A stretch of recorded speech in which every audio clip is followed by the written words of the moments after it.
Thang-Ta gi Mateng Manipur asi Ning-Kha Tamba Leibak ama Oina Panba Ngamlakkhibani haina Manipur University of Culture gi Vice Chancellor Prof Paonam Gunindro na phongdorakli. Wafam masing asi Kanglei Indigenous Martial Arts and Cultural Society ki marks amade Thang-Ta Day Observation Committee na silaga Kumanla Paki Man Stadium da pangthokpa Thang-Ta Day gi thoramda mahangna phongdokhibani. Thang-Ta for a Unified Manipur haiba thim da pangthokhiba thoram aduga mari leinana Professor Paonam Gunindro na hai Thang-Ta haibasi Manipur miyam ga tana thana yadraba culture amasung tradition gi achoba machak amani. Manipurna Ning-Kha Tamba Leibak ama Oina Ningthorel kayana Panba Ngamlakhiba asida Thang-Ta gi achoba mateng yauri. History of Southeast Asia haiba lairik asida maidingu pam haibagi sagol lanmi sing asi Upper Burma gi oinadi aki tujungba pokpagi masakni haina palli. Wafam asina Manipur gi Thang-Ta da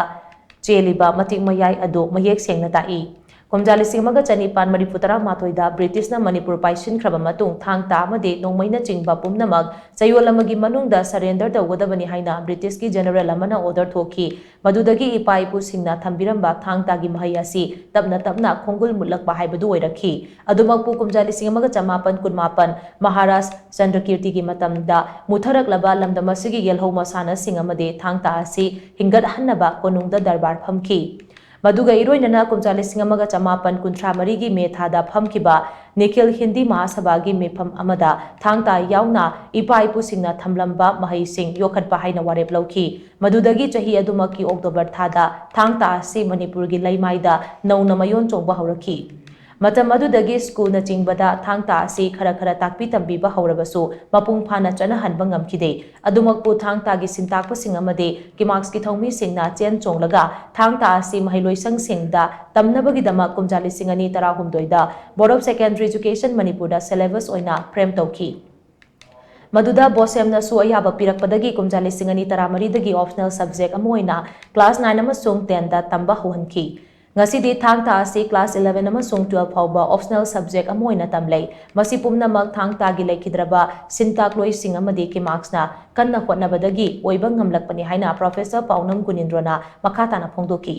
Thoramaduda Manipur Lengaki Education S ki Director Laisram Nandakumar, Youth Affairs and Sports ki Director T Fulen, Angom Ningthau Angom Poraiton, Thang-Ta Day Observation Committee ki Chairman Irom Ipom Cha amadi Kimarks President N Ajit Kumar na President Member Singoina Saruyaki. Thang-Ta Day ki Thoramaduda tongan ba school sing dagi lakpa mahairoi lising ani rom na pukning huna phazaraba Thang-Ta gi demonstration sing miyam da mityang tahanki.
Thang-Ta haibasi akhoi lamdamsigi yelongoi dagi hona tana thanabi yadana thagonariba tungdasu thagonariba sigum mai ase masi kari nongta khoina keno tawbono hai matamside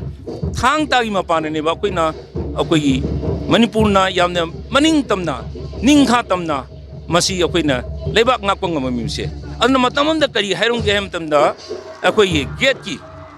history of Southeast Asia da Manipur Ningthau Garib Nawaz gi magi expert horsemen singche where the terror of Upper Burma haiba Upper Burma gi mipai thabai ba kenoni haina harmeba Manipur gi kenose cavalry se anna adumba phimandale madungasi ekoina matam kuina kamain tumna kui mutharu ba haidra sidaru ba se ngasidi sigumba stage se lakpa matam se masigi achoba credit masigi kenose aina masi honari ba punam ta Thang-Ta gi akoi gi lei hidraba amadi hoji hingiba sintak puren ꯃꯈꯣꯏꯒꯤ ꯃꯐꯝꯗ ꯑꯩꯅ ꯌꯥꯝꯅ ꯏꯀꯥꯏ ꯈꯨꯝꯅꯕ ꯎꯠꯄꯒ ꯂꯣꯏꯅꯅ ꯑꯩꯅ ꯀꯣꯛ ꯅꯣꯟꯖꯔꯤ